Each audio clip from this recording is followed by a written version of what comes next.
Nora, what are you doing? That is a big hole. You are not a dog. Why would you dig such a big, deep hole, huh?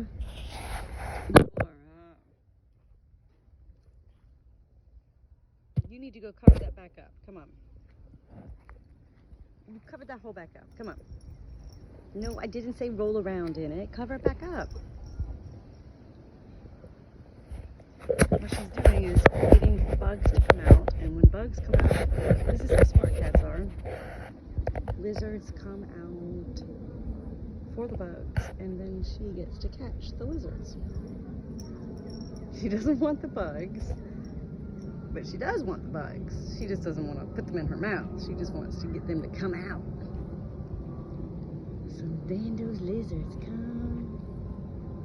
But the lizards won't come with me standing here, so maybe I'll just let you have your fun for a little bit, Nora. No lizards.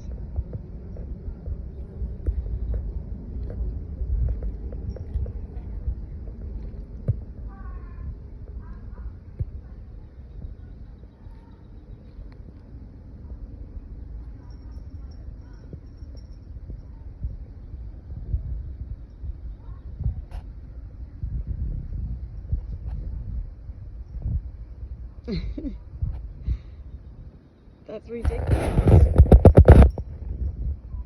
I've never seen a cat, I mean, other than in a litter box, I've never seen a cat scratch, dig like a dog.